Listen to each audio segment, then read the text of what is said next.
నమస్తే vision news కు స్వాగతం. ఈనాటి వార్తలు. స్కూల్ గేమ్స్ లో 4 బంగారు పతకాలు సాధించిన సూర్యహంసినికి జిల్లా కలెక్టర్ చదవడ నాగరాణి అభినందనలు తెలిపారు.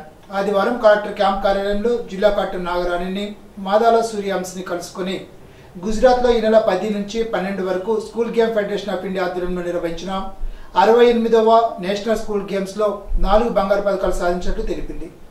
ఈ సందర్భంగా జిల్లా కలెక్టర్ చదవడ నాగరాణి మాదాల సూర్యహంసిని ప్రత్యేకంగా అభినందించారు. భవిష్యత్తులో మరిన్ని పథకాలు సాధించి పశ్చిమ గోదావరి జిల్లాకు, రాష్ట్రానికి, దేశానికి మంచి పేరు తేవాలని ఈ సందర్భంగా కలెక్టర్ ఆకాంక్షించారు. భారతీయ విద్యాభవన్స్ లో 11వ తరగతి చదువుతున్న Madala Suryahamsini women national ranking విలువిద్య అండర్ 17 సబ్ జూనియర్స్ కేటగిరీలో వ్యక్తిగత కేటగిరీలో 1వ రౌండ్లో బంగారు పథకం, 2వ రౌండ్లో బంగారు పథకం, టీం తరఫున 1 బంగారు పథకం, ఓవరాల్ గా భారీ స్కోర్ చేసి 1 బంగారు పథకాన్ని గెలుచుకుంది. దేశంలో అన్ని రాష్ట్రాల్లో ఎక్కువ గోల్డ్ మెడల్ సాధించినందుకు ఆంధ్రప్రదేశ్ రాష్ట్రం తరఫున ట్రోఫీని కూడా పొందింది. జాతీయ గ్రంథాలయ వారోత్సవంలో భాగంగా ఆదివారం అత్రి శాఖ గ్రంథాలయంలో ఏర్పాటు చేసిన పుస్తక ప్రదర్శనను చిన్నారులు తిలకించారు. ఈ సందర్భంగా గ్రంథాలయాలు ఉపయోగాలనే అంశంపై వక్తృత్వ పోటీలు నిర్వహించారు. రిటైర్డ్ గ్రంథాలయాధికారి గంధం శేషవేంద్రరావు, ఉమా తేజస్వి న్యాయ నిర్ణేతలుగా వ్యవహరించారు.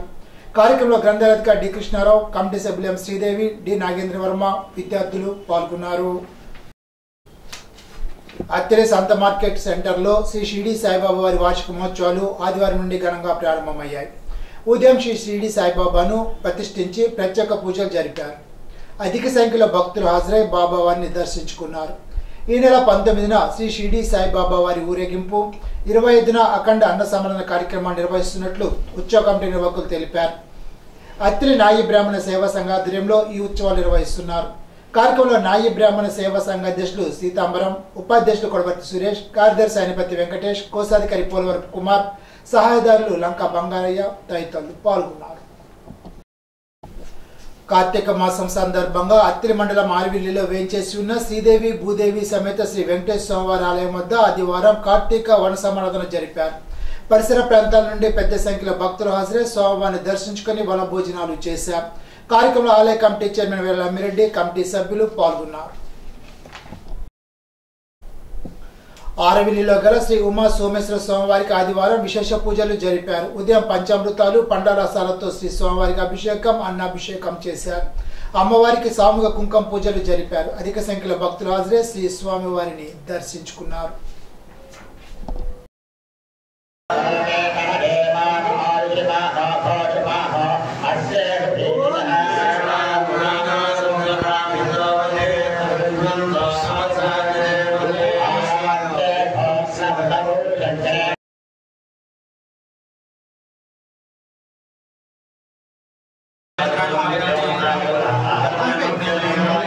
మహాగణాధిపతయే నమః, శ్రీ మహాసరస్వత్యే నమః, శ్రీ గురుభ్యో నమః. హరి ఓం. మన అత్తిలి మండలం ఆరవెల్లి గ్రామంలో వేంచేసినటువంటి శ్రీ పార్వతీ ఉమా సోమేశ్వర స్వామి వారికి కార్తీకోత్తమో మాస, పరమ పవిత్రమైనటువంటి కార్తీక మాసంలో స్వామివారికి ఏకాదశి రుద్రాభిషేకము, చక్కగా విశేష అన్నాభిషేక కార్యక్రమం జరిగింది. ఈ యొక్క గ్రామంలో ఎవరికి కూడా అన్నానికి ఎటువంటి రోడ్లు కూడా కలగకూడదని చెప్పి చక్కగా అన్ని వర్ణాల వాళ్ళకి కూడా చక్కగా ఇటువంటి దుర్భిక్షము, అతివృష్టి, అనావృష్టి కూడా కలగకుండా ఉండాలని చెప్పి స్వామివారికి విశేష అన్నాభిషేకం జరిగింది. కావున గ్రామస్తులు, భక్త మహాశైలందరూ కూడా ఇచ్చేసి స్వామివారి దర్శించుకుని మా పార్వతీ సోమేశ్వర స్వామివారి యొక్క అనుగ్రహాన్ని పొందుతారని కోరుకుంటూ కూటమి ప్రభుత్వం అధికారం చేపట్టిన తరువాత నిత్యావసర వస్తువుల ధరలు ఆకాశాన్ని అంటాయని తణుకు మాజీ శాసన ఆర్మూరి వెంకట నాగేశ్వరరావు అన్నారు. ఆదివారం అయిన తణుకులో విలేకరుల సమావేశంలో మాట్లాడుతూ ఎన్నికల సమయంలో కూటమి పార్టీలు ఇచ్చిన సూపర్ 6 పథకం ఎక్కడా అమలు కాలేదని విమర్శించారు. మోసపూరిత వాగ్దానాలను అధికారం చేపట్టిన కూటమి ప్రభుత్వానికి ప్రజలే తగిన బుద్ధి చెబుతారని అన్నారు. కార్యక్రమంలో వైఎస్ఆర్సీపీ నాయకులు తదితరులు పాల్గొన్నారు. 135, 140 రూపాయలు కేజీ అమ్ముతున్నారు. ఎంత తేడా, 45 రూపాయలు తేడా అప్పటికి ఇప్పటికి. మీరు బాధులే బాధులే. ఏ రకంగా సామాన్యుడు బతుకుతాడని నేను అడుగుతున్నాను. సాగుండా చేస్తున్నారు. ఇవాళ కూరగాయలు చూడండి, కూరగాయ రేట్లు ఇష్టాన్ని. ఈ పెసరపప్పు చూడండి, ఈ గుళ్ళు చూడండి, మరి బీరకాయలు, ఇవి సామాన్యుడు కొనే రేట్లా నేను అడుగుతున్నాను. నేను ఆ రోజున 20 రూపాయలు ఉండేది జగన్మోహన్ రెడ్డి గారు ఉన్నప్పుడు. ఇవాళ 60 రూపాయల దుంపలు ఈ రోజున 40 రూపాయలు.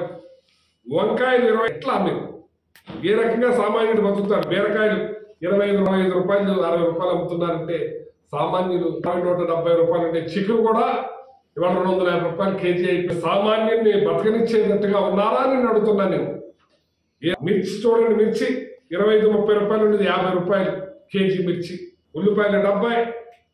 మరి పామాయిల్ మరి ఈ రకంగా 165-170 రూపాయలు కేజీ పామాయిల్ రేట్లు పెంచేస్తే మీరు పథకాలు ఎలాగా లేవు. జగన్మోహన్ రెడ్డి గారు ఉన్నప్పుడు ప్రతి దాని ప్రకారంగా చేతిలో డబ్బు ఉండేది.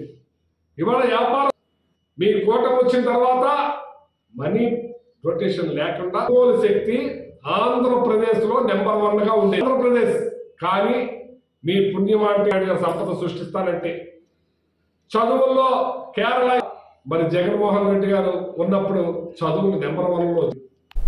సాహిత్యం సమాజాన్ని నడిపిస్తుందని ప్రముఖ సామాజికవేత్త డివిఎస్ వర్మ సాహిత్యం యొక్క గొప్పదనాన్ని వివరించారు. 57వ జాతీయ గ్రంథాలయ వారోత్సవంలో భాగంగా 4వ రోజు ఆదివారం తణుకులో ప్రథమ శ్రేణి శాఖ గ్రంథాలయంలో కవి సమ్మేళనం జరిగింది. సభకు ప్రముఖ న్యాయవాది కౌరు వెంకటేశ్వర్లు స్వాగతం పలికారు. లైబ్రేరియన్ కాటూరి సుగుణకుమారి ముఖ్య అతిథిగా పాల్గొని ఆహ్వానితులను పరిచయం చేశారు. సభకు రిటైర్డ్ ఆంగ్ల భాష అధ్యాపకులు కోట రామప్రసాద్ అధ్యక్షత వహించారు. ఈ సందర్భంగా జరిగిన కవి సమ్మేళనంలో కోట రామప్రసాద్ తమ కవిత బంగారు బాల్యం గురించి, సాహితీ సామ్రాజ్యం వ్యవస్థాపకులు తాడివాడ భాస్కర్ రావు, జాతీయ ఉత్తమ ఉపాధ్యాయ అవార్డు గ్రహీత కవిశ్రీ మోహన్ ప్రసాద్, ఎస్ శ్రీనివాస్ వారి కవితలు వినిపించారు. ఈ సందర్భంగా ముఖ్య అతిథి డివిఎస్ వర్మ, సభాధ్యక్షులు కోట రామవర ప్రసాద్లను లైబ్రేరియన్ కాటూరు సుగుణకుమారి దుస్సాల్వా జ్ఞాపికలతో సత్కరించారు. పట్టణంలోని వివిధ పాఠశాల విద్యార్థులకు కథల పోటీలు నిర్వహించారు. కార్యక్రమం రిటైర్డ్ పోస్ట్ మాస్టర్ ఆకిల సుబ్రహ్మణ్యం, సాహితీ సామాజిక కార్యకర్త జి ఉషా, డ్రాయింగ్ ఉపాధ్యాయులు చింతపల్లి దుర్గా ప్రసాద్ తదితరులు పాల్గొన్నారు. నూతన సిపిఎం పట్టణ కమిటీ తణుకు పట్టణ కార్యదర్శిగా అడ్లగల అజయ్ కుమారి, కమిటీ సభ్యులుగా పివి ప్రతాప్, పిఎల్ నరసింహరావు, గుబ్బల గోపి, కె నాగరత్నం, వల్లూరు వెంకటేశ్వరరావు, ఎన్ఏ బాబులను మహాసభ ప్రతినిధులు ఏకగ్రీవంగా ఎన్నుకున్నారు. ఈ సందర్భంగా పట్టణ మహాసభ పలు తీర్మానాలు ఆమోదించింది. కేంద్ర ప్రభుత్వం అవలంబిస్తున్న రైతు కార్మిక ప్రజా వ్యతిరేక విధానాలపై సమరశీల పోరాటాలు సిపిఎం నిర్వహిస్తోందని సిపిఎం జిల్లా కార్యవర్గ సభ్యులు జేఎన్వి గోపాలం తెలిపారు. ఆదివారం అమరవీళ్ల భవనంలో సిపిఎం పట్టణ 5వ మహాసభ 2వ రోజు ముఖ్య అతిథిగా పాల్గొన్న గోపాలం మాట్లాడుతూ నరేంద్ర మోడీ ప్రభుత్వం మహనీయులు అందించిన స్వతంత్ర స్ఫూర్తిని దెబ్బతీస్తుందని విమర్శించారు. రాజ్యాంగంలో ఉన్న కార్మిక రైతు హక్కులపై కార్పొరేట్లు దాసోహం చేయడం సిగ్గుచేటని అన్నారు. దేశంలో నేడు కేంద్ర రాష్ట్ర ప్రభుత్వాలు అధికారంలోకి రావడం కోసం ప్రజలు కొన్ని దొంగ హామీలు ఇస్తున్నారని అన్నారు. డిసెంబర్ 20, 21, 22 భీమవరంలో జిల్లా మహాసభలు జరుపుతున్నామని, అనేక పోరాటాలు అక్కడ రూపొందిస్తామని తెలిపారు. డిసెంబర్ 20న జరిగే మహాప్రదర్శనలో ప్రజలు పెద్ద సంఖ్యలో పాల్గొనాలని పిలుపునిచ్చారు. కార్యక్రమంలో సిపిఎం జిల్లా నాయకులు కె రాజరామ్మోహన్ రాయ్, పివి ప్రతాప్, గార రంగారావు, గుబ్బల గోపి, అడ్డగల అజయ్ కుమారి, నాగరత్నం తదితరులు పాల్గొన్నారు. ఇలా చేయడం వల్ల కూడా చిన్న పిల్లల్లో కూడా, అలాగే ఉపాధ్యాయుల్లో కూడా, అలాగే టౌన్లో ఉన్నటువంటి అనేక మందిలో కూడా ఈ ట్రస్ట్ వాళ్ళు, శ్రీశ్రీ ట్రస్ట్ వాళ్ళు, అలాగే బాల విజ్ఞాన కేంద్రం వాళ్ళు వీళ్ళందరూ కూడా బాగా చేస్తున్నారు కార్యక్రమాల్లో. దీని వెనక ఎవరున్నారు కూడా వాళ్ళు తెలుసు. శ్రీశ్రీ ట్రస్ట్ అయినా ఇవన్నీ కూడా మనం బాగా చేస్తున్నామని చెప్పేసి కూడా మనకి మంచి పేరు వచ్చింది. ఇంతేకాదు, తణుకు అంటే అర్థం ఏంటంటే, తణుకు అంటే పారిశ్రామిక కేంద్రం. తణుకు అంటే పారిశ్రామిక కేంద్రం. ఇక్కడ షుగర్ ఫ్యాక్టరీ ఉంది, కలవెంటుల ఫ్యాక్టరీ ఉంది, ఆయిల్ ఫ్యాక్టరీ ఉంది, కోడిగుడ్డు పరిశ్రమ ఉంది. ఈ రకంగా అలాగే మందుల పరిశ్రమలు ఉన్నాయి, అలాగే స్పిన్నింగ్ మిల్లులు ఉన్నాయి. అంటే తణుకు పట్టణం అంటే ఇది పారిశ్రామిక కేంద్రం. ఇలాంటి పారిశ్రామిక కేంద్రంలో మన పార్టీ కానివ్వండి, మన సిఐటి కానివ్వండి, ఎక్కడ కార్మికుడికి ఏ ఇబ్బంది వచ్చినా మనం కార్మికుడికి ఇవాళ అడగా ఉన్నాం. ఇవాళ సిపిఎం పార్టీ ఏమి ఇవాళ ఎమ్మెల్యే కాదు, మున్సిపల్ చైర్మన్ కాదు, రాష్ట్రంలో అధికారులు లేవు. అయినప్పటికీ కూడా చేతులు అధికారంలో లేకపోయినా మన యొక్క సంఘ బలంతో ఇవాళ కార్మికులకి ఒక ఎమ్మెల్యే, ఒక మంత్రి, ప్రభుత్వం చేయలేని పని. ఇప్పుడు ఒక చిన్న బ్రేక్.